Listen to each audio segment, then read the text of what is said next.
ഇനി നോക്കാൻ പോകുന്നത് എന്താണെന്ന് വെച്ചാൽ test for milk quality. Okay, അപ്പോൾ മിൽക്കിൻ്റെ ക്വാളിറ്റി ടെസ്റ്റ് ചെയ്യുക. പലതരത്തിലുള്ള ക്വാളിറ്റി ടെസ്റ്റ് ഉണ്ട്. നമുക്ക് പ്ലാറ്റ്ഫോം ടെസ്റ്റുകളുണ്ട്, നമ്മൾ സാധാരണ ലബോറട്ടറിയിലൊക്കെ ചെയ്യുന്ന ടെസ്റ്റുകൾ. അല്ലെങ്കിൽ ഇതിന് പ്രിലിമിനറി അനാലിസിസുകളുണ്ട്. അതിന് എക്സാമ്പിളാണ് താഴെ കൊടുത്തിട്ടുള്ള ഓർഗാനോലെപ്റ്റിക് ടെസ്റ്റുകൾ എന്ന് വെച്ചാൽ. വേറൊന്നുമല്ല, organoleptic test is preliminary test. Okay, അപ്പോൾ നമുക്കിപ്പോൾ മിൽക്ക് ഇപ്പോൾ സൊസൈറ്റിയിലോ അങ്ങനെ എവിടെയെങ്കിലും നമുക്ക് കുറേ മിൽക്കുകൾ കിട്ടുകയാണ്. അപ്പോൾ ഇനി അങ്ങോട്ട് ആ മിൽക്കിനെ സെഗ്രിഗേറ്റ് ചെയ്ത് അത് പുവറാണോ അല്ലെങ്കിൽ അത് ഗുഡ് ക്വാളിറ്റി മിൽക്കാണോ എന്ന് അറിയാനായിട്ട് ഫസ്റ്റ് നമ്മൾ ചെയ്യുന്ന ഒരു പ്രിലിമിനറി അനാലിസിസ് ആണ് എന്ത് ഓർഗാനോലെപ്റ്റിക് ടെസ്റ്റ്. ഓർഗാനോലെപ്റ്റിക് ടെസ്റ്റ് വേറൊന്നുമല്ല, നമ്മൾ സാധാരണ എന്താണ് മിൽക്കിനെ കണ്ടും അത് രുചിച്ചും മണത്തും ഒക്കെ അറിയുന്ന ടെസ്റ്റാണ് എന്ത് ഓർഗാനോലെപ്റ്റിക് ടെസ്റ്റ്. വേറൊരു പേരൂടെ ഉണ്ട്, അത് പറയുന്നത് നിങ്ങൾക്ക് കറക്റ്റ് മനസ്സിലാവും. Organoleptic test is otherwise known as sensory test. Okay, sensory test എന്ന് പറയാം, അല്ലെങ്കിൽ സെൻസറി അനാലിസിസ് എന്ന് പറയാം. ഇവിടെ എന്താ ചെയ്യുന്നതെന്ന് വെച്ചാൽ വേറെ ഒന്നുമില്ല, വേറെ എക്യുപ്മെൻറ്റ്സിൻ്റെ ഒന്നും ആവശ്യമില്ല. ജസ്റ്റ് നമ്മൾ മിൽക്ക് എടുക്കുന്നു, ടേസ്റ്റ് ചെയ്ത് നോക്കാം, അല്ലെങ്കിൽ നമുക്കതിനെ സ്മെൽ ചെയ്ത് നോക്കാം, അല്ലെങ്കിൽ നമുക്കതിൻ്റെ ആ ഒരു അപ്പിയറൻസ് വഴി നമുക്ക് എന്ത് മനസ്സിലാക്കും, മിൽക്കിൻ്റെ ക്വാളിറ്റി നമുക്ക് മനസ്സിലാക്കും. This a preliminary test. Okay, so organoleptic test permits a rapid segregation of poor quality milk at the milk receiving platform and no equipment is required. Okay, എന്തൊക്കെയാണ് അതിൻ്റെ പ്രൊസീജിയർ എന്ന് വെച്ചാൽ, നമ്മൾ ജസ്റ്റ് എന്ത് ചെയ്യുക, ക്യാൻ ഓപ്പൺ ചെയ്യുക. നമുക്ക് immediate ആയിട്ട് അത് സ്മെല്ല് ചെയ്ത് തന്നെ അറിയാൻ പറ്റും അല്ലേ, സ്മെല്ല് ചെയ്ത് അറിയാൻ പറ്റും, അല്ലെങ്കിൽ അത് കണ്ട് നോക്കി അറിയാൻ പറ്റും, കളറിൽ എന്തെങ്കിലും വ്യത്യാസം ഉണ്ടോ എന്ന രീതിയിൽ അറിയാൻ പറ്റും. ഇനി അതൊന്നും പറ്റിയില്ല എങ്കിൽ ജസ്റ്റ് ടേസ്റ്റ് ചെയ്ത് നോക്കുക. ഇപ്പോൾ കാണുമ്പോഴും വലിയ പ്രശ്നമില്ല, മിൽക്കിൻ്റെ സെയിം കളറാണ്, മണവും വലിയ വ്യത്യാസം ഇല്ലെങ്കിൽ എന്ത് ചെയ്ത് നോക്കുക, ടേസ്റ്റ് ചെയ്ത് നോക്കുക. ടേസ്റ്റ് ചെയ്ത് നോക്കുമ്പോൾ എന്തെങ്കിലും ഒരു അൺവാണ്ടഡ് ആയിട്ടുള്ള അൺഡിസൈറബിൾ ആയിട്ടുള്ള ടേസ്റ്റ് ഉണ്ട് എങ്കിൽ നമുക്ക് അതിൽ നിന്ന് എന്ത് ജഡ്ജ്മെൻറ്റിലേക്ക് എത്താം, മിൽക്കിൻ്റെ ക്വാളിറ്റി പ്രിലിമിനറി ആയിട്ട് തന്നെ നമുക്ക് ബാഡ് ക്വാളിറ്റി അല്ലെങ്കിൽ പുവർ ക്വാളിറ്റി മിൽക്കാണെന്ന് എത്താം. എക്സാമ്പിൾ പറയുകയാണെങ്കിൽ, ഇപ്പോൾ സ്മെല്ലിന് ഒരു വല്ലാത്തൊരു ഓർഡർ ആണെങ്കിൽ ഉറപ്പായിട്ടും ക്വാളിറ്റി നന്നായിരിക്കില്ല. അല്ലെങ്കിൽ അപ്പിയറൻസ് നമ്മൾ നോക്കുകയാണെങ്കിൽ നോർമലി മിൽക്കിനൊരു യെല്ലോ കളറുണ്ട്, അതിനേക്കാളും കൂടുതൽ ഭയങ്കരമായിട്ടുള്ള യെല്ലോ മഞ്ഞ നിറമാണെങ്കിൽ ചിലപ്പോൾ എന്തെങ്കിലും പസ്സിൻ്റെയോ അല്ലെങ്കിൽ കൊളസ്ട്രത്തിൻ്റെയൊക്കെ അഡീഷൻ കൊണ്ടായിരിക്കാം. ഇനി റെഡിഷ് കളറാണെങ്കിൽ ചിലപ്പോൾ മിൽക്കിൽ ബ്ലഡിൻ്റെ പ്രസൻസ് എന്തെങ്കിലും കാണാം, അല്ലെങ്കിൽ നമുക്ക് വിസിബിളായിട്ട് എന്തെങ്കിലും അഴുക്കുകളോ അല്ലെങ്കിൽ ഇമ്പ്യൂരിറ്റീസ് മിൽക്കിൽ കാണാൻ പറ്റും. ഇനി ടേസ്റ്റ് ആണെങ്കിൽ ചിലപ്പോൾ ഒരു ആസിഡിക് ആയിട്ടുള്ളൊരു ടേസ്റ്റ് ഉണ്ടാവും കൂടുതൽ. മിൽക്കിന് നോർമലായിട്ട് ഒരു പി എച്ചിൽ നിന്നും കുറഞ്ഞ ഒരു പി എച്ചിലേക്ക് വരാം. നോർമൽ ആസിഡിക് കണ്ടൻറ്റ് കൂടുതലാണെങ്കിൽ അങ്ങനെ ഒരു ഫ്ലേവർ കിട്ടും, അല്ലെങ്കിൽ ഒരു ഫ്ലാറ്റ് ഫ്ലേവർ കിട്ടും. എന്ന് വെച്ചാൽ നമുക്കറിയാം മിൽക്കിൽ ഒരു ഫാറ്റ് കണ്ടൻറ്റ് ഉണ്ട്, അതിനേക്കാളും കൂടുതലൊരു ഫാറ്റ് കണ്ടൻറ്റ് കൂടിപ്പോയാൽ അല്ലെങ്കിൽ കുറഞ്ഞു പോകാൻ മീൻസ് നന്നായിട്ട് വെള്ളമൊക്കെ ചേർക്കുകയാണെങ്കിൽ നമുക്കറിയാം നോർമൽ ഒരു തിക്നെസ് കാണില്ല, ഒരു ടേസ്റ്റ് കാണില്ല. അപ്പോൾ അങ്ങനെയൊക്കെ നമുക്ക് എന്ത് ചെയ്യാൻ പറ്റും, ടേസ്റ്റ് വെച്ചും. ഇതൊക്കെ പ്രിലിമിനറി അനാലിസിസ് ആണ്. ഇങ്ങനെയൊക്കെ നമുക്ക് ജസ്റ്റ് ഒന്ന് നമ്മുടേതായ രീതിയിലൊരു സെൻസറി ടെസ്റ്റ് വഴി മിൽക്കിൻ്റെ ക്വാളിറ്റി അനലൈസ് ചെയ്യാൻ പറ്റും. അപ്പോൾ ഇങ്ങനെ അബ്നോർമലായിട്ട് ഈ സ്മെല്ലും ടേസ്റ്റും ഒക്കെ വരാൻ പല പല കാരണങ്ങളുണ്ട്. ഒന്നെങ്കിൽ ഒരു അറ്റ്മോസ്ഫിയറിക് ടെയിൻ്റ് എന്ന് വെച്ചാൽ വേറൊന്നുമല്ല, ഒരു അൺഡിസൈറബിൾ ആയിട്ടുള്ള ടേസ്റ്റ് അല്ലെങ്കിൽ കളറ് സ്മെല്ല്, അതിനെയാണ് ആ ടെയിൻ്റ് എന്ന് പറയുന്നത്. ഓക്കെ, അപ്പോൾ ഒന്നെങ്കിൽ അത് അറ്റ്മോസ്ഫിയറിക് ടെയിൻ്റ് ആവാം, ഈ നമ്മുടെ അറ്റ്മോസ്ഫിയറിൽ കാണുന്ന എന്തെങ്കിലും പൊല്യൂട്ടൻസോ അല്ലെങ്കിൽ ആ കാവ് ഇരിക്കുന്ന സ്ഥലത്തെ ആയാലും എന്തെങ്കിലും അണുക്കളോ അങ്ങനെ എന്തെങ്കിലും കൊണ്ടാവാം ഈ അബ്നോർമൽ ആയിട്ടുള്ള സ്മെല്ലോ ടേസ്റ്റോ ഉണ്ടാവാം. അതല്ല എങ്കിൽ ഈ ആനിമലിൻ്റെ ഹോർമോണൽ ഇംബാലൻസ് ഉണ്ടാവാം, അതിൻ്റെ ഏതെങ്കിലും ഫിസിയോളജിക്കൽ കണ്ടീഷനിൽ ഉണ്ടാകുന്ന മിസ്റ്റേക്കുകൾ ഉണ്ടാവുക, ഇതുണ്ടാവുക. അല്ലെങ്കിൽ micro organism, bacterial strains, micro ഓർഗാനിസംസിൻ്റെ പ്രസൻസ് എന്തെങ്കിലും കൊണ്ടാവാം. ഓക്കെ, അങ്ങനെയൊക്കെ ആവും. നേരത്തെ ഞാൻ പറഞ്ഞ കണക്ക് നോർമലായിട്ടുള്ള അസിഡിറ്റിയേക്കാളും മിൽക്കിൻ്റെ നോർമൽ പി എച്ചിനേക്കാളും കുറച്ച് കുറവായി പോകുമ്പോൾ അങ്ങനെയുള്ളതാവാം. അങ്ങനെ പല രീതിയിൽ അബ്നോർമൽ സ്മെല്ലും ടേസ്റ്റും ഒക്കെ വരാം. അപ്പോൾ ഇതൊക്കെ ഇതിൻ്റെ പ്രിലിമിനറി ആയിട്ടുള്ള അനാലിസിസ് മാത്രമാണ്. ഓർഗാനോലെപ്റ്റിക് ടെസ്റ്റ് അല്ലെങ്കിൽ sensory test is only a preliminary test അല്ലേ, to identify the quality of milk. അതല്ല എങ്കിൽ അവിടെ വെച്ച് നമുക്ക് മനസ്സിലായില്ല, അല്ലെങ്കിൽ നമുക്ക് ആ ഒരു ഓർഗാനോലെപ്റ്റിക് ടെസ്റ്റ് നന്നായിട്ട് നമുക്ക് ചെയ്യാൻ പറ്റിയില്ല എങ്കിൽ ആണ് എന്താ പ്ലാറ്റ്ഫോം ടെസ്റ്റ് ഉണ്ട്. അല്ലെങ്കിൽ കുറച്ചുകൂടെ മിൽക്കിൻ്റെ ക്വാളിറ്റിയെ മനസ്സിലാക്കാനാണ് പ്ലാറ്റ്ഫോം ടെസ്റ്റുകളുള്ളത്, അല്ലെങ്കിൽ ലബോറട്ടറി മറ്റ് ടെസ്റ്റുകളുള്ളത്. ഫോർ എക്സാമ്പിൾ ആണ് ഇത് ക്ലോട്ട് ബോയിലിംഗ് ടെസ്റ്റ് അല്ലെങ്കിൽ clot on boiling test, alcohol test, alcohol alizarin test, acidity test, resazurin test, lactometer test, ഇനി ഫ്രീസിംഗ് പോയിന്റ് ഡിറ്റർമിനേഷൻ ടെസ്റ്റ്. ഇതിൽ മെയിനായിട്ട് നിങ്ങൾ ശ്രദ്ധിക്കേണ്ടതെന്ന് പറയുമ്പോഴത്തേക്കും ഈ ആൽക്കഹോൾ അലിസാറിൻ ടെസ്റ്റും അതുപോലെ റെസാസൂറിൻ ടെസ്റ്റ്. ഈ രണ്ടെണ്ണമാണ് ഈ ഡൈ അല്ലെങ്കിൽ കളർ ഇൻഡിക്കേറ്റ് ചെയ്തിട്ടുള്ള ടെസ്റ്റ്. ഓക്കെ, അപ്പോൾ ബാക്കിയൊക്കെ നമുക്ക് നോർമൽ ലാബ് ടെസ്റ്റുകളായിരിക്കുമ്പോൾ ഈ ആൽക്കഹോളിൻ അലിസാറിൻ ടെസ്റ്റും അതുപോലെ റെസാസൂറിൻ ടെസ്റ്റ്, ഈ രണ്ടെണ്ണം എന്താണ് ഡൈ വെച്ചിട്ട് അല്ലെങ്കിൽ കളർ വെച്ചിട്ട് നമ്മൾ ഡിറ്റർമൈൻ ചെയ്യുന്ന മിൽക്കിൻ്റെ ക്വാളിറ്റി ടെസ്റ്റുകൾ. ഓക്കെ, അപ്പോൾ എന്താണ് കാരണം എന്ന് വെച്ചാൽ ഇപ്പോൾ ആൽക്കഹോൾ അലിസാറിൻ ടെസ്റ്റ്, അലിസാറിൻ എന്ന് പറയുന്ന കമ്പോണൻറ്റ് കാൽഷ്യമായിട്ട് ബൈൻഡ് ചെയ്യുന്ന കമ്പോണൻ്റ് ആണ്. അപ്പോൾ മിൽക്കിൽ കാൽഷ്യം ഉണ്ടെന്ന് നമുക്കറിയാം. ഓക്കെ, അപ്പോൾ ആ അലിസാറിൻ നോർമൽ മിൽക്കിൽ നോർമലി കാണുന്ന കാൽഷ്യത്തിൻ്റെ ഒരു കോൺസെൻട്രേഷൻ കാണും. അതുമായിട്ട് ബൈൻഡ് ചെയ്യുമ്പോൾ ഒരു സാധാരണ അലിസാറിൻ കാൽഷ്യം ബൈൻഡ് ചെയ്യുമ്പോൾ ഒരു പർപ്പിൾ കളറാണ് വരുന്നത്. അപ്പോൾ കാൽഷ്യത്തിൻ്റെ എമൗണ്ട് കുറയും തോറും അല്ലെങ്കിൽ കോൺസെൻട്രേഷൻ കുറയും തോറും കളറിന് കുറച്ച് കുറവുണ്ടായിക്കൊണ്ടേയിരിക്കും. അതിന് അർത്ഥം എന്താണ്? കൂടുതൽ വെള്ളം ചേർക്കുന്ന അല്ലെങ്കിൽ കൂടുതൽ അഡൾട്രേഷൻ അതിലുണ്ടെന്നാണ്. മിൽക്ക് കുറച്ചും കൂടെ കോൺസെൻട്രേഷൻ കുറഞ്ഞു വരുന്നു എന്നുള്ളതാണ്. ഓക്കെ, അതല്ലാതെ റെസാസൂറിൻ ടെസ്റ്റ് എന്ന് പറയുമ്പോൾ നോർമലി മിൽക്കിൻ്റെ ഒരു പി എച്ചിൽ അല്ലെങ്കിൽ നോർമലി മിൽക്ക് ഇരിക്കുമ്പോൾ ആ ഒരു പി എച്ചിൽ റെസാസൂറിൻ റിയേജൻ നമ്മൾ ആഡ് ചെയ്യുമ്പോൾ ഒരു ബ്ലൂ കളറാണ് ഉണ്ടാവുക. ഓക്കെ, നോർമലി ബ്ലൂ കളറാണ് റെസാസൂറിൻ നമ്മൾ നോർമൽ മിൽക്കിലേക്ക് ആഡ് ചെയ്യുമ്പോൾ ഉണ്ടാവുക. ആ ബ്ലൂ കളറിൽ ചേഞ്ച് ഉണ്ടാവുകയാണെങ്കിൽ അതിനർത്ഥം എന്താണ്? അത് അഡൾട്രേഷൻ വന്നു കഴിഞ്ഞു എന്നാണ്. ഫോർ എക്സാമ്പിൾ, ഇപ്പോൾ ബ്ലൂ ആണെങ്കിൽ എക്സലൻറ്റ് ക്വാളിറ്റി മിൽക്ക് ആയിരിക്കും. ചെറിയൊരു കളർ വ്യത്യാസം ഉണ്ടെങ്കിൽ വെരി ഗുഡ് മിൽക്ക്. പിങ്ക് ആണെങ്കിൽ ഫെയർ മിൽക്ക്, അല്ലെങ്കിൽ പുവർ മിൽക്ക്. ചെറിയൊരു ബ്ലൂവും പിങ്കും ചേർന്നൊരു കളറാണെങ്കിൽ അത് കുറച്ച് ഗുഡ് മിൽക്ക് അല്ലെങ്കിൽ ഫെയർ മിൽക്ക്. എന്നാൽ പിങ്കിലേക്ക് കടക്കും തോറും അത് പുവർ മിൽക്കായിട്ട് മാറും. ഡീപ്പ് പിങ്ക് ആണെങ്കിൽ ഇത് വെരി ബാഡ് മിൽക്ക് ആയിരിക്കും. ഓക്കെ, കളർലെസ് ആണെങ്കിൽ വെരി ബാഡ് ആയിരിക്കും. Okay, deep pink bad milk ആയിരിക്കും, കളർലെസ് ആണെങ്കിൽ വെരി ബാഡ്. അപ്പോൾ ഈ ആൽക്കഹോൾ അലിസാറിൻ ടെസ്റ്റും റെസാസൂറിൻ ടെസ്റ്റും ആണ് എന്തെന്ന് പറയുക, കളർ വെച്ചിട്ട് അല്ലെങ്കിൽ കളർ വെച്ച് നമ്മൾ നമ്മുടെ മിൽക്കിൻ്റെ ക്വാളിറ്റി ഐഡൻറ്റിഫൈ ചെയ്യുന്ന ടെസ്റ്റുകൾ. ബാക്കി എന്താണ്? വെറും ആൽക്കഹോൾ ടെസ്റ്റ് ഉണ്ട്, അസിഡിറ്റി ടെസ്റ്റ് ഉണ്ട്. രണ്ടും മിൽക്കിൻ്റെ അസിഡിക് നേച്ചർ നോർമൽ അസിഡിറ്റിയെക്കാളും കുറവാണോ കൂടുതലാണോ എന്നുള്ളത് ചെക്ക് ചെയ്യുന്ന ടെസ്റ്റുകളാണ്. ഇനി കോൾഡ് ടോൺ ബോയിലിംഗ് ടെസ്റ്റ് എന്ന് പറയുമ്പോൾ മിൽക്കിൻ്റെ ഹീറ്റ് സ്റ്റെബിലിറ്റിയെ ചെക്ക് ചെയ്യുന്ന ടെസ്റ്റാണ്. ലാക്ടോമീറ്റർ ടെസ്റ്റ് നമുക്കറിയാം, നമ്മൾ കുഞ്ഞിലേ പഠിച്ചിട്ടുള്ള ലാക്ടോമീറ്റർ ടെസ്റ്റ് അതിൻ്റെ സ്പെസിഫിക് ഗ്രാവിറ്റി വെച്ചിട്ടുള്ള ടെസ്റ്റാണ് ലാക്ടോമീറ്റർ ടെസ്റ്റ്. ഇനി ഫ്രീസിംഗ് പോയിന്റ് ഡിറ്റർമിനേഷൻ ടെസ്റ്റ് എന്ന് പറയുമ്പോൾ മിൽക്കിൽ നോർമലി ഒരു ഫ്രീസിംഗ് പോയിന്റ് കാണും. അതിലുള്ള ഫാറ്റ് കണ്ടൻറ്റ്, അതിലുള്ള സോളിഡ് കണ്ടൻറ്റ് ഒക്കെ വെച്ചിട്ട് നോർമലി ഒരു ഫ്രീസിംഗ് പോയിന്റ് കാണും. ആ ഫ്രീസിംഗ് പോയിന്റിനേക്കാളും കുറയുക എന്നുള്ളതിന് അർത്ഥം എന്താണ്? കൂടുതൽ വെള്ളം ചേർക്കുന്നു അല്ലെങ്കിൽ കൂടുതൽ അഡൾട്രേഷൻ വരുന്നു എന്നുള്ളതാണ്. അപ്പോൾ അതാണ് എന്ത്? ഫ്രീസിംഗ് പോയിന്റ് ഡിറ്റർമിനേഷൻ ടെസ്റ്റ് എന്ന് പറയുന്നത്. ഓക്കെ, അപ്പോൾ ഈ തന്നിരിക്കുന്ന അല്ലാതെ നോർമലി നമുക്കുള്ളൊരു പ്രിലിമിനറി ടെസ്റ്റാണ് എന്തെന്ന് പറഞ്ഞാൽ ഓർഗാനോലെപ്റ്റിക് ടെസ്റ്റ് അല്ലെങ്കിൽ സെൻസറി ടെസ്റ്റ്. ഓക്കെ, അതുകൂടാതെ ഏതൊക്കെയാണുള്ളത്? Clot on boiling test, alcohol test, alcohol alizarin test, acidity test, resazurin test, lactometer test and freezing point determination test. ഇതിൽ ഡൈ വെച്ചിട്ട് അല്ലെങ്കിൽ കളർ വെച്ചിട്ട് ഇൻഡിക്കേറ്റ് ചെയ്തിരിക്കുന്ന രണ്ട് ടെസ്റ്റുകളാണ് റെസാസൂറിൻ ടെസ്റ്റും ആൽക്കഹോൾ അലിസാറിൻ ടെസ്റ്റും. ഓക്കെ, ഇനി അടുത്തത് cleaning and sanitization of diary equipment. Okay, ഇപ്പോൾ ഇതിനകത്ത് ക്ലീനിങ് ഉണ്ട്, സാനിറ്റൈസേഷനും ഉണ്ട്. എന്താ ക്ലീനിങ്ങും അല്ലെങ്കിൽ എന്താണ് സാനിറ്റൈസേഷൻ? രണ്ടിനെയും വ്യത്യസ്തമായിട്ടുള്ള ഡെഫിനേഷനാണ് ഉള്ളത്. നോർമലി ക്ലീനിങ് എന്ന് വെച്ചാൽ എന്താണ്? എന്തെങ്കിലും ഇമ്പ്യൂരിറ്റീസ് ഉണ്ടെങ്കിൽ അതിനെ എടുത്ത് കളയുക, അതാണ് ക്ലീനിങ് എന്ന് വെച്ചാൽ. അതെന്തെങ്കിലും ഡർട്ട് ആവാം, അല്ലെങ്കിൽ വിസിബിൾ ആയിട്ടുള്ള ഡർട്ടോ അല്ലെങ്കിൽ പാല് ബാക്കിയിരിക്കുക, അങ്ങനെയൊക്കെ ഉള്ള റെമനൻസ്, അതൊക്കെ ക്ലീൻ ചെയ്യുക എന്നുള്ളതാണ് ക്ലീനിങ് എന്ന് പറഞ്ഞാൽ. സാനിറ്റൈസേഷൻ എന്താണ്?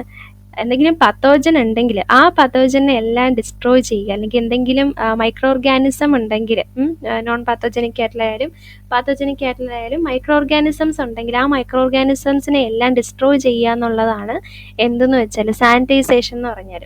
അപ്പോൾ ഡയറി എക്യുപ്മെൻറ്റ് നമ്മൾ യൂസ് ചെയ്ത് കഴിഞ്ഞാൽ വീണ്ടും റീയൂസ് ചെയ്യാൻ അല്ലെങ്കിൽ അത് വൃത്തിയാക്കി വയ്ക്കാൻ ക്ലീനിങ്ങും വേണം, സാനിറ്റൈസേഷനും വേണം. അതാ താഴെ എഴുതിയിരിക്കുന്നത് cleaning and sanitization are complementary process. ഏതെങ്കിലും ഒന്ന് ചെയ്താൽ പോരാ, രണ്ടും ചെയ്യണം.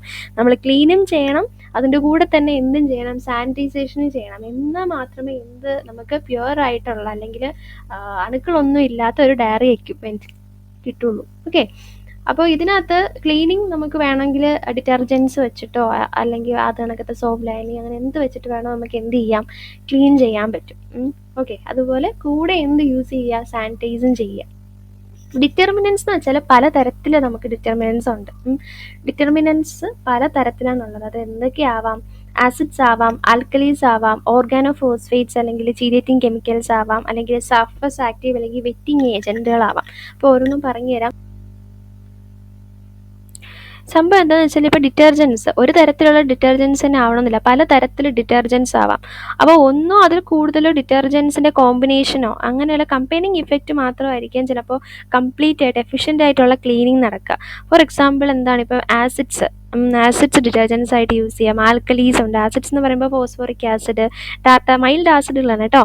ഫോസ്ഫോറിക് ആസിഡ് അല്ലെങ്കിൽ ടാർട്ടാറിക് ആസിഡ് അല്ലെങ്കിൽ മൈൽഡ് ആസിഡ്, ചിലപ്പോൾ സ്ട്രോങ് ആസിഡ് ആവാം, നൈട്രിക് ആസിഡ്, അങ്ങനെയൊക്കെ ഉള്ള പല പല ആസിഡ് കമ്പോണൻസ് നമുക്ക് എന്ത് ചെയ്യാം, ഡിറ്റർജൻസ് ആയിട്ട് യൂസ് ചെയ്യാം. പിന്നെ എന്താണ് ആൽക്കലീസ്, ഇപ്പോൾ sodium hydroxide, caustic soda, sodium carbonate, നമ്മുടെ വാഷിംഗ് സോഡ അല്ലെങ്കിൽ സോഡിയം ഫോസ്ഫേറ്റ്, ഇതൊക്കെ നമുക്ക് ഡിറ്റർജൻസ് ആയിട്ട് യൂസ് ചെയ്യാൻ പറ്റും, അല്ലെങ്കിൽ ഇതിൻ്റെ കോമ്പിനേഷൻസ് യൂസ് ചെയ്യാൻ പറ്റും. ഓക്കെ, അപ്പോൾ ഇങ്ങനെയൊക്കെ പല തരത്തിലുള്ള ഡിറ്റർജൻസും അല്ലെങ്കിൽ സാനിറ്റൈസേഴ്സും കാണും. ചിലപ്പോൾ അതിൻ്റെ കോമ്പിനേഷൻ ആവാം, അല്ലെങ്കിൽ ഒറ്റയ്ക്കൊറ്റയ്ക്കോ നമുക്ക് എന്ത് ചെയ്യാം, യൂസ് ചെയ്യാൻ പറ്റും.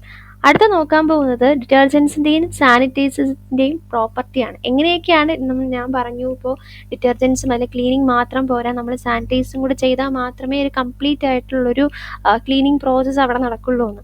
അപ്പോൾ ഡിറ്റർജൻസിൻ്റെയും സാനിറ്റൈസേഴ്സിൻ്റെയും എന്താണ് ഡിഫറൻസസ് ആണ് അടുത്ത പറയാൻ പോകുന്നത്. ഫസ്റ്റ് എന്ന് വെച്ചാൽ detergents have wetting and penetrating power. നമുക്കറിയാം എന്താണ്, നമ്മൾ ഏത് സർഫസ് ആണോ നമ്മൾ ക്ലീൻ ചെയ്യേണ്ടത് ആ സർഫസിനെ ക്ലീൻ ചെയ്തുകൊണ്ട് അതിൽ നന്നായിട്ട് പെനിട്രേറ്റ് ചെയ്യുക, അല്ലെങ്കിൽ അതിനകത്ത് ചേർന്ന് നന്നായിട്ട് അത് ക്ലീൻ ചെയ്യാനുള്ളൊരു പവർ എന്തിന് കാണും, ഡിറ്റർജൻസിന് കാണും. അതുപോലെ എമൽസിഫൈങ് പവർ ഉണ്ട്. എമൽസിഫൈങ് പവർ എന്ന് പറയുമ്പോൾ കുഞ്ഞിലെ നമ്മൾ പഠിച്ചിട്ടുണ്ട്, പ്ലസ് ടുവിനൊക്കെ പഠിച്ചതാണ്, മിസലെ ഫോമേഷൻ ഉണ്ടാവുന്ന അല്ലേ. അപ്പോൾ ഈ ഡർട്ടും നമ്മുടെ എക്യുപ്മെൻസിലുള്ള ഡർട്ടുമായിട്ട് ചേർന്ന് മിസലയൊക്കെ ഫോം ചെയ്ത് ഗ്ലോബ്യൂൾസ് ഒക്കെ ആയിട്ട് പെട്ടെന്ന് അഴുക്ക് മാറ്റിക്കളയാനായിട്ട് പറ്റും.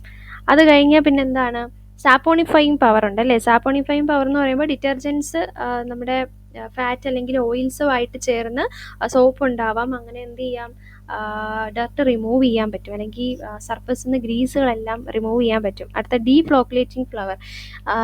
ഡീഫ്ലോക്കുലേറ്റിംഗ് പവർ എന്ന് പറയുമ്പോൾ വേറൊന്നുമല്ല, ചിലപ്പോൾ വലിയ വലിയ പാർട്ടിക്കിൾസ് ആയിട്ടായിരിക്കും ചിലപ്പോൾ ഫാറ്റ് കാണുക. അപ്പോൾ അതിനെയൊക്കെ ബ്രേക്ക് ചെയ്ത്, അല്ലെങ്കിൽ വലിയ വലിയ പാർട്ടിക്കിൾസ് അഗ്രിഗേറ്റ് ഒന്നും ഉണ്ടാവാതെ ബ്രേക്ക് ചെയ്ത് ആ സസ്പെൻഡഡ് ആയിട്ട് ഇങ്ങനെ അഴുക്കുകളെല്ലാം സസ്പെൻഡഡ് ആയിട്ട് കിടന്നു കഴിഞ്ഞാൽ പെട്ടെന്ന് എന്ത് ചെയ്യും, ഇത് നമുക്ക് റിമൂവ് ചെയ്ത് കളയാം. വലിയ വലിയ അഴുക്കുകളായിട്ട് കിടക്കുമ്പോഴാണ് നമുക്ക് എവിടെയെങ്കിലും പറ്റി പിടിച്ചിരിക്കുന്നത്, അങ്ങനെ എന്ത് ചെയ്യാൻ പറ്റും, ഡീഫ്ലോക്കുലേറ്റ് ചെയ്യാൻ പറ്റും. പിന്നെന്താ, സീക്വസ്റ്ററിങ് ഓർ ചീലേറ്റിംഗ് പവർ. അതൊന്നും അല്ല, ഡിറ്റർജൻസിന് ഹാർഡ് വാട്ടറിലൊക്കെ ഉള്ള മിനറൽസിനെ ആയിട്ട് ബൈൻഡ് ചെയ്തിട്ട് അതിനെ എന്ത് ചെയ്യാൻ പറ്റും, ഈ ക്ലീനിങ് പ്രോസസ്സിൽ ഇൻ്റർഫിയർ ചെയ്യാതെ അതിൽ നിന്ന് ഒഴിവാക്കാൻ പറ്റും. അതാണ് സീക്വസ്റ്ററിങ് ആൻഡ് ചിലേറ്റിംഗ് പവർ എന്ന് പറഞ്ഞാൽ. പിന്നെ എന്താണ്, നന്നായിട്ട് സോലുബിൾ ആയിരിക്കും അല്ലേ, കംപ്ലീറ്റ്ലി സോലുബിൾ ആയിരിക്കും. മറ്റു സർഫസിനൊന്നും വേറെ കൊറോസീവ് അല്ലെങ്കിൽ തുരുമ്പൊഴിക്കോ അങ്ങനെ ഒന്നും സംഭവിക്കത്തില്ല, പെട്ടെന്ന് കഴുകിക്കളയാൻ പറ്റും, ഇക്കോണമിക്കലാണ്, വിലയൊക്കെ നമുക്ക് താങ്ങാൻ പറ്റുന്ന തന്നെയാണ്. പിന്നെ എന്താണ്, സ്റ്റോറേജ് ഈസി ആയിരിക്കും, നമുക്ക് യൂസ് ചെയ്താൽ നമുക്ക് പ്രശ്നങ്ങളൊന്നും ഉണ്ടാവത്തുമില്ല, ജേമിസൈഡൽ ആക്ഷനും ഉണ്ട്. ഓക്കെ, എന്തെങ്കിലും ജേംസ് ഉണ്ടെങ്കിൽ അതിനെ കില്ല് ചെയ്യാനുള്ള ആക്ഷൻ ഉണ്ട്. അപ്പോൾ ഇതൊക്കെയാണ് ഡിറ്റർജൻസ് എന്ന് പറയുന്നത്. അടുത്തതാണ് സാനിറ്റൈസർ. സാനിറ്റൈസർ എന്ന് പറഞ്ഞാൽ വേറൊന്നുമല്ല, എന്താണ്, പ്രത്യേകിച്ച് നോൺ ടോക്സിക് ആയിരിക്കും അല്ലേ. അപ്പോൾ നമ്മൾ അതിൽ യൂസ് ചെയ്യുമെന്ന് പറഞ്ഞ് ആ മെറ്റീരിയലിന് എന്തെങ്കിലും പ്രശ്നം, കൊറോഷനോ അങ്ങനെ എന്തെങ്കിലും വരുമെന്നൊന്നുമില്ല, നോൺ ടോക്സിക് ആയിരിക്കും, പെട്ടെന്ന് ആക്ഷൻ ക്വിക്കായിരിക്കും. മറ്റതുപോലെ തന്നെ എന്താണ്, കൊറോസീവ് എഫക്റ്റ് ഒന്നും കാണത്തില്ല, ഈസിലി ആൻഡ് ക്വിക്ക്ലി അപ്ലൈഡ്, പെട്ടെന്ന് തന്നെ നമുക്ക് അതിൻ്റെ ആക്ഷൻ പെട്ടെന്ന് തന്നെ നടക്കും. അതുപോലെ എക്സ്പെൻസീവ് ആണ്. മറ്റ് വലിയ വലിയ മെത്തേഡ്സ് വെച്ച് നോക്കുമ്പോൾ sanitising is A less expensive method. അതുപോലെ എന്താണ്, നമ്മൾ നോർമലി യൂസ് ചെയ്യുന്ന ഡയറി സാനിറ്റൈസ് എന്ന് പറഞ്ഞാൽ ഒന്ന് ആവി, സ്റ്റീം, പിന്നെ ഹോട്ട് വാട്ടർ അല്ലെങ്കിൽ കെമിക്കൽസും യൂസ് ചെയ്യാം. എങ്ങനെയൊക്കെ, ബ്രഷിങ് അല്ലെങ്കിൽ ഫ്ലഷ് ചെയ്തും ഫോഗ് ചെയ്തും സബ്മർജ് ചെയ്തും മുക്കിയെടുത്തും ഒക്കെയാണ് സാനിറ്റൈസ് ചെയ്യുന്നത്. ഓക്കെ, അപ്പോൾ ഇതൊക്കെയാണ് ഡിറ്റർജൻസ് അല്ലെങ്കിൽ സാനിറ്റൈസേഴ്സിനെ കുറിച്ച് പറയുന്നത്. എന്താണ്, cleaning and sanitization of dairy എക്യുപ്മെൻറ്റ്സിൽ വരുന്നതാണ് ഇതത്ര. ഇനി അടുത്ത് നമ്മൾ നോക്കാൻ പോകുന്നത് ഇവാപറേറ്റഡ് മിൽക്ക്, കണ്ടൻസ്ഡ് മിൽക്ക്, അതുപോലെ സ്വീറ്റൻഡ് കണ്ടൻസ്ഡ് മിൽക്കാണ്. അപ്പോൾ ഓരോന്നായിട്ട് നോക്കാം. ഇവാപറേറ്റഡ് മിൽക്ക് എന്ന് വെച്ചാൽ it is a milk produced by the partial removal of water from milk. എങ്ങനെയാണ് മിൽക്കിൽ നിന്ന് അതിൻ്റെ വാട്ടറിൻ്റെ ഒരു പാർഷ്യൽ റിമൂവൽ ഓഫ് വാട്ടർ എന്ന് വെച്ചാൽ ഏകദേശം നമ്മൾ പറയുകയാണെങ്കിൽ 50%-നേക്കാളും കൂടുതൽ വാട്ടർ കണ്ടന്റ് നമ്മൾ ഇവാപറേറ്റ് ചെയ്ത് കളഞ്ഞ് കിട്ടുന്ന മിൽക്കാണ് ഇവാപറേറ്റഡ് മിൽക്ക്. അപ്പോൾ പണ്ട് തന്നെ ഒരു ക്വസ്റ്റ്യൻ ചോദിച്ചിട്ടുണ്ടായിരുന്നു, എന്താണ് ഇവാപറേറ്റഡ് മിൽക്കിൽ എത്ര ശതമാനം മോയ്സ്ചർ കണ്ടന്റാണ് ഉള്ളത് എന്നുള്ളത്. എന്ന് പറഞ്ഞാൽ കോമൺലി ഒരു 50%-നേക്കാളും കൂടുതൽ വാട്ടറിനെ ഇവാപറേറ്റ് ചെയ്ത് കളയും, ബാക്കിയാണ് ഇവാപറേറ്റഡ് മിൽക്കിലുള്ള മോയ്സ്ചർ കണ്ടന്റ്. അപ്പോൾ ഏകദേശം ഒരു 40% വരും. ഇപ്പോൾ നമുക്ക് എത്ര ശതമാനം മോയ്സ്ചർ ആണ് അല്ലെങ്കിൽ വാട്ടർ ആണ് റിമൂവ് ചെയ്ത് കളയുന്നതെന്ന് ചോദിച്ചാൽ ഇപ്പോൾ ഓപ്ഷനിൽ ഇപ്പോൾ 50 ഇല്ലെങ്കിലും നമുക്ക് 60 ഉണ്ടെങ്കിൽ അത് ആൻസർ കൊടുക്കാം. കാരണം more than 50% of the water is removed from evaporated milk എന്നാണ്. ഓക്കെ, എങ്ങനെയാണ് by heat or any other process is lead to a product of same കമ്പോസിഷൻ്റെ ക്യാരക്ടറിസ്റ്റിക്സ്. ഇപ്പോഴും മിൽക്കിന്റെ കമ്പോസിഷനോ അതിന്റെ ക്യാരക്ടറിസ്റ്റിക്സിനോ യാതൊരു പ്രശ്നമില്ല വരുന്നില്ല. സെയിം അതേ കമ്പോസിഷനും ക്യാരക്ടറിസ്റ്റിക്സും ഉള്ള മിൽക്ക് തന്നെയാണ് എന്ത് വരുന്നത്, ഇങ്ങനെയുള്ള ഇവാപറേറ്റഡ് മിൽക്കിൽ ഉണ്ടായിരിക്കുന്നത്. അപ്പോൾ എന്താ സംഭവം എന്ന് വെച്ചാൽ ഇങ്ങനെ ഇവാപറേറ്റഡ് മിൽക്കിൽ ചിലപ്പോൾ പ്രോട്ടീൻ്റെയോ ഫാറ്റ് കണ്ടന്റോ ഒക്കെ നമുക്ക് കറക്റ്റ് ഇതായിട്ട് വന്നില്ല എങ്കിൽ അത് നമുക്ക് പ്രോട്ടീൻ അല്ലെങ്കിൽ ഫാറ്റ് കണ്ടന്റ് ആഡ് ചെയ്ത് അതിന്റെ നോർമൽ കണ്ടന്റിലേക്ക് അഡ്ജസ്റ്റ് ചെയ്ത് വരുത്താൻ പറ്റുന്നതാണ്. അതുപോലെ എന്താണ് normally it have A pleasant taste, അതുപോലെ ഫ്ലേവർ, മറ്റ് ഈ റാൻസിറ്റി കനച്ച സ്മെൽ അല്ലെങ്കിൽ പുളിച്ച സ്മെൽ എന്നൊക്കെ പറയുമല്ലോ, അല്ലെങ്കിൽ അതിന്റെ ടേസ്റ്റ് എന്ന് പറയുമല്ലോ, അങ്ങനെയുള്ള ടേസ്റ്റ് വ്യത്യാസങ്ങളൊന്നും കാണില്ല. പെർഫെക്റ്റ് ആയിട്ടുള്ള ടേസ്റ്റും അതുപോലെ ഫ്ലേവറും തന്നെ ആയിരിക്കും. ഈ ഇവാപറേറ്റഡ് മിൽക്കിൽ നമ്മൾ വേറെ ഫോറിൻ സബ്സ്റ്റൻസുകൾ ഒന്നും ആഡ് ചെയ്യുന്നുണ്ടായിരിക്കത്തില്ല. ഓക്കെ, അപ്പോൾ അതാണ് ഇവാപറേറ്റഡ് മിൽക്ക്. അപ്പോൾ അതിന് ഓരോ പാരാമീറ്റേഴ്സ് നോക്കാണ്ടിരിക്കുക. അപ്പം ഇവാപറേറ്റഡ് മിൽക്കും അതുപോലെ ഇവാപറേറ്റഡ് സ്കിംഡ് മിൽക്ക്, അപ്പോൾ രണ്ടിലുമുള്ള വ്യത്യാസമാണ് ഇപ്പോൾ നമ്മൾ നോക്കുന്നത്. അപ്പോൾ നമുക്കറിയാം നോർമലി എന്ത് ചെയ്യാണ്, വാട്ടർ കണ്ടന്റ് കുറയുന്നതിനെയാണ് ഇവാപറേറ്റഡ് മിൽക്ക് എന്ന് പറയുന്നത്. ഏകദേശം 50%-നേക്കാളും കൂടുതൽ വാട്ടർ നമ്മൾ റിമൂവ് ചെയ്ത് കളയാണ്. അപ്പോൾ നോർമലി ഒരു മിൽക്കിൽ ഇപ്പോൾ ഫാറ്റ് കണ്ടന്റ് എടുത്താൽ ഏകദേശം ഒരു 3% അല്ലെങ്കിൽ 3.5% ആണെങ്കിൽ വേപ്പറേറ്റഡ് മിൽക്കിൽ അതിന്റെ വാട്ടർ കണ്ടന്റ് കുറയുമ്പോൾ ഫാറ്റ് കണ്ടന്റ് എന്ത് ചെയ്യും, അത്ര കുറച്ചുകൂടെ കൂടും. അതുകൊണ്ട് എത്രയാണ് എഴുതിയിരിക്കുന്നത്, നോട്ട് ലെസ് ദാൻ 8%. നോർമലി എത്രയാണ്, ഈ പറഞ്ഞ പോലെ 3%, 3.55% ഒക്കെയാണ്. പക്ഷേ വേപ്പറേറ്റഡ് മിൽക്കിൽ വരുമ്പോഴത്തേക്ക് എന്താണ്, ഏകദേശം നോട്ട് ലെസ് ദാൻ എന്താണ് 8% എന്ന് പറയുന്ന വാല്യൂലൊക്കെ വരും. ഇനി എന്തിന്റെ കേസിൽ എടുക്കണമെങ്കിൽ വേപ്പറേറ്റഡ് സ്കിംഡ് മിൽക്ക് എടുക്കണമെങ്കിൽ നോർമലി ഒരു സ്കിംഡ് മിൽക്കിന്റെ ഫാറ്റ് കണ്ടന്റ് എന്ന് പറയുമ്പോൾ ഒരു 0.5% ആണ്. പക്ഷേ ഇവാപറേറ്റഡ് ആയിട്ടുള്ള സ്കിംഡ് മിൽക്കിൽ എത്ര വരുന്നുണ്ട്, 1% ഫാറ്റ് കണ്ടന്റ് വരുന്നുണ്ട്, മിൽക്ക് ഫാറ്റ് വരുന്നുണ്ട്. കാരണം അത്രയും മോയ്സ്ചർ കണ്ടന്റ് കുറയാണ്. അപ്പം എന്ത് ചെയ്യും, ഫാറ്റ് കണ്ടന്റ് കുറച്ചുകൂടെ കയറി കൂടുതൽ വരും. ഓക്കെ, അടുത്തത് ടോട്ടൽ മിൽക്ക് സോൾഡ് എടുക്കുകയാണെങ്കിൽ നോർമലിലൊക്കെ ആണെങ്കിൽ എത്രയായിരിക്കും, ഒരു 14% ഒക്കെ ആണെങ്കിൽ നമുക്ക് ഇവാപറേറ്റഡ് മിൽക്കിലും സ്കിംഡ് മിൽക്കിലും ഏകദേശം അതിന്റെ കണ്ടന്റ് കൂടുന്നുണ്ട് 26%. ഓക്കെ, അതുപോലെ എന്താണ് milk protein in milk solid not fat. ഇത് നിങ്ങൾ ശ്രദ്ധിക്കേണ്ടത് എന്താണെന്ന് വെച്ചാൽ മിൽക്ക് ടോട്ടലി ഉള്ള മിൽക്കിലെ പ്രോട്ടീൻ്റെ എമൗണ്ട് അല്ല ഇതിനകത്ത് കൊടുത്തിരിക്കുന്നത്. ഓക്കെ, അത് ഏകദേശം ഒരു 8% വരുള്ളൂ. ഇത് പറഞ്ഞിരിക്കുന്നത് എന്താണ്, മിൽക്ക് സോളിഡ് നോട്ട് ഫാറ്റിനകത്തുള്ള പ്രോട്ടീൻ കണ്ടന്റ് ആണ് പറഞ്ഞിരിക്കുന്നത്. അത് ഏകദേശം എത്രയായിരിക്കും, 34% ആയിരിക്കും അല്ലേ. ഓക്കെ, അപ്പോൾ ഇത്രയാണ് എന്ത് ഇവാപറേറ്റഡ് മിൽക്ക് എന്ന് പറയുന്നത്. ഒന്നുമില്ല, ഇതിൽ മെയിൻ ആയിട്ടും വരാൻ ചാൻസ് ഉള്ള ചോദ്യം എന്ന് പറഞ്ഞാൽ അതിൽ എത്ര ശതമാനത്തോളം വാട്ടർ റിമൂവൽ നടക്കുന്നുള്ളതാണ്. അപ്പോൾ എത്രയാണ്, മോർ ദാൻ 50% വാട്ടർ അല്ലെങ്കിൽ partial removal of water from the milk അല്ലേ. അതാണ് കൂടുതലും ക്വസ്റ്റ്യൻ വരാൻ ചാൻസ് ഉള്ള ഒരു ഏരിയ. അടുത്തെന്താണ് condensed milk. അപ്പോൾ അടുത്ത് എന്താണ് condensed milk. Condensed milk evaporated മിൽക്കും തമ്മിൽ വലിയ വ്യത്യാസമില്ല. ഇതിൽ വ്യത്യാസം വരുന്ന എവിടെയാണ്, കണ്ടൻസ്ഡ് മിൽക്കിലുള്ള വ്യത്യാസം എന്ന് വെച്ചാൽ അത് എന്ത് ആഡഡ് ആയിരിക്കും, ഷുഗർ ആഡഡ് ആയിരിക്കും. ഓക്കെ, കണ്ടൻസ്ഡ് മിൽക്കിൽ എന്ത് ആഡ് ആയിരിക്കും, ഷുഗർ ആഡ് ആയിരിക്കും. മറ്റ് പ്രോസസ്സ് അതിൻ്റെ മേക്കിംഗ് പ്രോസസ്സുകളെല്ലാം സെയിം ആയിരിക്കും. പക്ഷേ ഒരേ ഒരു വ്യത്യാസം എന്ന് വെച്ചാൽ എന്താണ്, കണ്ടൻസ്ഡ് മിൽക്കിൽ എന്ത് ആഡഡ് ആയിരിക്കും, ഷുഗർ ആഡഡ് ആയിരിക്കും. പിന്നെ മെയിൻ പർപ്പസ് എന്ന് വെച്ചാൽ എന്താണ്, to diminish the volume and to enhance the shelf life quality. എന്ത് ചെയ്യാനായിട്ട്, അതിൻ്റെ നോർമലി ഉള്ളതിനേക്കാളും അതിൻ്റെ വാട്ടർ കുറച്ച് അത്രയും കൂടുതൽ എന്ത് കൂട്ടാനായിട്ട്, അതിൻ്റെ ഷെൽഫ് ലൈഫ് കൂട്ടാൻ വേണ്ടിയിട്ടാണ് എന്ത് ചെയ്യുന്നത്, നമ്മൾ കണ്ടൻസ്ഡ് മിൽക്ക് എന്ത് ചെയ്യുന്നത് ഉണ്ടാക്കുന്നത്. അതുപോലെ condensed milk can be removed from milk by vaporation and in addition to water volatile substance especially the dissolved gases are also removed. വേറൊന്നുമല്ല, ഇപ്പോൾ നോർമലി നമ്മൾ കണ്ടൻസ്ഡ് മിൽക്ക് ഉണ്ടാകുമ്പോൾ വാട്ടർ വേപ്പറേറ്റ് ചെയ്ത് അത്രയും വാട്ടർ റിമൂവ് ചെയ്യുന്നുണ്ട്. അതിൻ്റെ കൂടെ തന്നെ ഇപ്പം നമ്മുടെ ഈ പറയുന്ന പശു കഴിക്കുന്ന ആഹാരത്തിൻ്റെ കൂടെയുള്ള എന്താണ്, ചിലപ്പോൾ എന്തെങ്കിലും ഡിസോൾഡ് ഗ്യാസ് എന്തെങ്കിലും ആ മിൽക്കിലെ കണ്ടന്റിൽ ഉണ്ടായിരിക്കാം. അങ്ങനെയുള്ള ഡിസോൾഡ് ഗ്യാസും കൂടി എന്ത് ചെയ്യപ്പെടുന്നു, റിമൂവ് ചെയ്യപ്പെടുന്നു എന്തിൽ, കണ്ടൻസ്ഡ് മിൽക്കിൽ. അത് മാത്രമല്ല എന്താണ് ഇതിൻ്റെ ബെസ്റ്റ് ഫീച്ചേഴ്സ് എന്ന് പറയുമ്പോഴത്തേക്കും ബെറ്റർ കീപ്പിംഗ് ക്വാളിറ്റി, അതുപോലെ ലെസ് സ്റ്റോറേജ് സ്പേസ്, അതുപോലെ ലോവർ ട്രാൻസ്പോർട്ടേഷൻ കോസ്റ്റ് ആൻഡ് എന്താണ് ഇക്കണോമി, അട്രാക്റ്റീവ് ആയിട്ടുള്ള ഇക്കോണമിയാണ്. ഓക്കെ, അപ്പോൾ ഇത്രയാണ് എന്ത് കണ്ടൻസ്ഡ് മിൽക്കിൽ മെയിനായിട്ടും വരിക. വേറൊന്നും ഇല്ല. ബാക്കി ഈ ഇവാപറേറ്റഡ് മിൽക്ക് എങ്ങനെയാണ് സെയിം ആയിട്ടുള്ളത് തന്നെയാണ് കണ്ടൻസ്ഡ് മിൽക്കിലും. ചേഞ്ച് വരുന്ന എന്താണ്, ഇതിനകത്ത് നമ്മൾ ഷുഗർ എക്സ്ട്രാ ആയിട്ട് ആഡ് ചെയ്യുന്നുണ്ട്. അടുത്ത എന്താണ് സ്വീറ്റൻഡ് കണ്ടൻസ്ഡ് മിൽക്ക്. ഇവിടെ എന്താണ് പാർഷ്യൽ റിമൂവൽ ഓഫ് വാട്ടർ. മിൽക്കിൻ്റെ പാർഷ്യൽ റിമൂവൽ ഓഫ് വാട്ടറിന് ശേഷം എന്ത് ചെയ്യുന്നുണ്ട്, നമ്മൾ ഷുഗർ ആഡഡ് ആയിട്ട്, ഒന്നെങ്കിൽ അത് ഷുഗർ ആവാം അല്ലെങ്കിൽ സുക്രോസ് കോമ്പിനേഷൻ ആവാം, മറ്റേതെങ്കിലും ഷുഗറോ ആയിട്ടുള്ള കോമ്പിനേഷൻ വെച്ചിട്ട് എന്ത് ചെയ്യുക, മിൽക്കിൽ ഈ വാപ്പറേറ്റ് ചെയ്ത് കഴിഞ്ഞ് ആ മിൽക്കിലേക്ക് ആഡ് ചെയ്ത് എന്ത് ഉണ്ടാക്കുക, നമ്മൾ സ്വീറ്റൻഡ് കണ്ടൻസ്ഡ് മിൽക്ക് ഉണ്ടാക്കുന്നുണ്ട്. ഓക്കെ, ഇതെന്താണ്? The fat and other protein content of the milk may be adjusted by the addition. മറ്റേത് ഇവാപറേറ്റഡ് മിൽക്ക് ചെയ്യുന്നതൊക്കെ എന്താണ്? എന്തെങ്കിലും ഫാറ്റ് കണ്ടന്റോ അല്ലെങ്കിൽ മറ്റ് പ്രോട്ടീൻ കണ്ടന്റോ എന്തെങ്കിലും വ്യത്യാസം ഉണ്ടെങ്കിൽ അത് എന്ത് ചെയ്യുന്നു? നമുക്കത് ആഡ് ചെയ്യാൻ പറ്റും. ഓക്കെ, ഫാറ്റ് കണ്ടന്റ് അല്ലെങ്കിൽ പ്രോട്ടീൻ കണ്ടന്റ് എന്ത് ചെയ്യാൻ പറ്റും?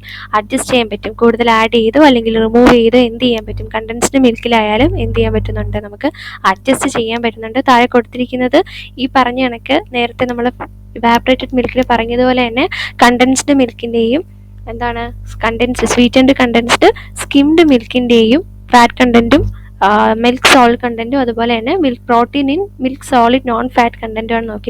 നിങ്ങളത് ജസ്റ്റ് നോക്കി വയ്ക്കുക. ഒന്നുമില്ല, ഇതിൻ്റെ വാല്യൂസ് നോർമൽ മിൽക്കിനേക്കാളും കുറച്ച് കൂടുതലായിരിക്കും നിൽക്കുന്നത്, മിൽക്ക് ഫാറ്റ് ആയാലും മിൽക്ക് സോളിഡ് ആയാലും. കാരണം അത്രയും വാട്ടർ വേപ്പറേറ്റ് ചെയ്ത് പോകുന്നുണ്ടല്ലോ, അപ്പോൾ അതിൻ്റെ സോളിഡ് കണ്ടന്റ് എന്ത് ചെയ്തുകൊണ്ടേയിരിക്കുന്നുണ്ട്? കൂടിക്കൊണ്ടേയിരിക്കുന്നുണ്ട്. അപ്പോൾ അതൊന്ന് ജസ്റ്റ് അതിൻ്റെ വാല്യൂസ് എല്ലാം നോക്കി വയ്ക്കുക. അപ്പോൾ ഇതിൻ്റെ പ്രിപ്പറേഷൻ എന്തൊക്കെയാണെന്ന് വെച്ചാൽ ജസ്റ്റ് മെയിൻ ആയിട്ടുള്ള പ്രിപ്പറേഷൻ, മിൽക്ക് കിട്ടുമ്പോൾ തന്നെ എന്ത് ചെയ്യുക? ഫിൽറ്റർ ചെയ്യുക, അതുപോലെ തന്നെ സ്റ്റാൻഡർഡൈസ് ചെയ്യുക, ഒന്ന് പ്രീ ഹീറ്റ് ചെയ്യുക, കണ്ടൻസ് ചെയ്യുക, എന്ന് വെച്ചാൽ വാപ്പറേഷൻ നടത്തുക. അതിനുശേഷം ഒരു ഡിസൈഡ് ലെവലിന് വേണ്ടി അത്രയും വാപ്പറേറ്റ് കഴിഞ്ഞതിന് ശേഷം ബാക്കി ഷുഗർ ആഡ് ചെയ്ത് എന്ത് ചെയ്യുക? സ്റ്റോർ ചെയ്യുക എന്നുള്ളതാണ്. അപ്പോൾ അതിനൊരു ഫ്ലോ ഡയഗ്രാം താഴെ കൊടുത്തിട്ടുണ്ട്. ഫസ്റ്റ് എന്ത് ചെയ്യുക? റിസീവ്, നമുക്ക് കിട്ടുന്ന മിൽക്കിനെ ആദ്യം എന്ത് ചെയ്യുക? ഫിൽറ്റർ ചെയ്യുക, ക്ലാരിഫൈ ചെയ്യുക. അതെന്തെങ്കിലും പാർട്ടിക്കിൾസ് ഉണ്ടെങ്കിൽ അത് എന്ത് ചെയ്യുക? അതെല്ലാം റിമൂവ് ചെയ്ത് ക്ലാരിഫൈ ചെയ്യുക. അതിനുശേഷം എന്ത് ചെയ്യുക? അതിനെ സ്റ്റാൻഡർഡൈസ് ചെയ്യുക. നോർമൽ മിൽക്കിൻ്റെ ക്വാളിറ്റീസ് എല്ലാം വെച്ചിട്ട് തന്നെ സ്റ്റാൻഡർഡൈസ് ചെയ്യണം. ആഫ്റ്റർ ദാറ്റ് എന്ത് ചെയ്യണം? നമ്മളൊന്ന് പ്രീ ഹീറ്റ് ചെയ്യണം. ഓക്കെ, പ്രീ ഹീറ്റ് ചെയ്യുന്നതെന്ന് വെച്ചാൽ നമ്മൾ കുറച്ച് ടെമ്പറേച്ചറും കൂടുതൽ ടെമ്പറേച്ചറും കൊടുത്ത് പ്രീ ഹീറ്റ് ചെയ്യാൻ പറ്റും. ലോ ടെമ്പറേച്ചർ ആണെങ്കിൽ കുറച്ച് കൂടുതൽ ടൈം കൊടുത്ത് ഒരു 80 ഡിഗ്രി സെൽഷ്യസ് ഒക്കെ ആണെങ്കിൽ ഒരു 15 മിനിറ്റ്സോളം നമ്മൾ പ്രീ ഹീറ്റ് ചെയ്യണം. അല്ലാതെ ഇതുപോലെ ഹൈ ടെമ്പറേച്ചർ ആണെങ്കിൽ ഒത്തിരി നേരം വെക്കേണ്ട, പെട്ടെന്ന് തന്നെ നമുക്ക് ഹീറ്റ് ചെയ്തെടുക്കാൻ പറ്റും. അതിനുശേഷം നമ്മൾ എന്ത് ചെയ്യുക? ഷുഗർ ആഡ് ചെയ്യുക, എന്ത് ചെയ്യുക? കണ്ടൻസ് ചെയ്യുക, ശേഷം ഹോമോജനൈസേഷൻ, അതിനുശേഷം കൂളിംഗ് ചെയ്യുക അല്ലെങ്കിൽ ക്രിസ്റ്റലൈസ് ചെയ്യും. ആ മിൽക്കിനെ, കണ്ടൻസ്ഡ് മിൽക്കിനെ പാക്ക് ചെയ്യും. ലാസ്റ്റ് ലോ ടെമ്പറേച്ചറിൽ എന്ത് ചെയ്യുന്നുണ്ട്? നമ്മളത് സ്റ്റോർ ചെയ്യുന്നുണ്ട്. ഓരോന്നുമായിട്ട് നമ്മൾ ഡിസ്കസ് ചെയ്യുന്നതായിരിക്കും. ഓക്കെ, അപ്പോൾ എന്താണെന്ന് വെച്ചാൽ ഫസ്റ്റ് എന്താണ്? Receiving of milk. മിൽക്ക് എന്ത് ചെയ്യുക? ആദ്യമേ നമുക്ക് മിൽക്ക് കിട്ടുന്നു. മിൽക്ക് കിട്ടുമ്പോൾ നമ്മൾ ആദ്യം ഹീറ്റ് ചെയ്യണം നിർബന്ധമല്ല. എന്ത് ചെയ്യുക? റെഫ്രിജറേറ്റർ കണ്ടീഷൻ അല്ലെങ്കിൽ 10 ഡിഗ്രി സെൽഷ്യസിൽ നമ്മൾ എന്ത് ചെയ്താലും മതി, സ്റ്റോർ ചെയ്താലും മതി. എന്ത് ചെയ്യണം? മിൽക്ക് ക്ലീൻ ആയിരിക്കണം. നമ്മൾ നേരത്തെ പറഞ്ഞ കണക്ക് എല്ലാ സെൻസറി ടെസ്റ്റുകളെല്ലാം ചെയ്ത് മിൽക്ക് ഓക്കെ ആണ്, മിൽക്ക് ബാഡ് മിൽക്ക് അല്ല എന്നുള്ളത് ആദ്യമേ ഉറപ്പ് വരുത്തുക. അതിനുശേഷം നമുക്ക് എന്ത് ചെയ്യാം? ഇഫ് അത് നല്ലതാണെങ്കിലും ചീത്തയാണെങ്കിലും നമുക്ക് പ്ലാറ്റ്ഫോം ടെസ്റ്റുകൾ സ്റ്റാർട്ട് ചെയ്യാം. പ്ലാറ്റ്ഫോം ടെസ്റ്റ് എന്ന് പറയുമ്പോൾ നേരത്തെ പറഞ്ഞ പോലെ മിൽക്ക് നല്ലതാണോ ചീത്തയാണോ എന്ന് നമ്മൾ നോക്കുന്ന ടെസ്റ്റുകളാണ് പ്ലാറ്റ്ഫോം ടെസ്റ്റ്. നേരത്തെ പറയുന്നു ആൽക്കഹോൾ ടെസ്റ്റ്, ആസിഡ് ടെസ്റ്റ്, അങ്ങനെ പലതരത്തിലുള്ള പ്ലാറ്റ്ഫോം ടെസ്റ്റുകളുണ്ട്.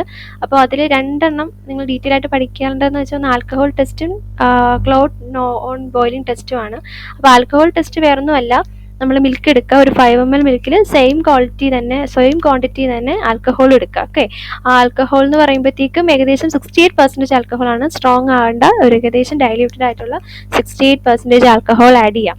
അപ്പോൾ ഇത് ആഡ് ചെയ്തതിന് ശേഷം നന്നായിട്ട് മിക്സ് ചെയ്യുമ്പോൾ എന്താ സംഭവിക്കാന്ന് വെച്ചാൽ ചെറിയ ക്ലൗട്ടുകൾ അല്ലെങ്കിൽ ഫ്ലേക്കുകൾ ഉണ്ടാവും. ഓക്കെ, അപ്പോൾ അത് ഈ ടെസ്റ്റിന്റെ പോസിറ്റീവ് ടെസ്റ്റാണ്. അപ്പോൾ ഇങ്ങനെയുള്ള ടെസ്റ്റ് നമ്മൾ ഹീറ്റ് ചെയ്ത് കഴിഞ്ഞാൽ കൊയാഗുലേറ്റ് ചെയ്യുക, അല്ലെങ്കിൽ നമ്മൾ പിരിഞ്ഞു പോകാന്ന് പറയില്ല, അതെനിക്ക് കൊയാഗുലേറ്റ് ചെയ്യാൻ ചാൻസ് ഉണ്ട്.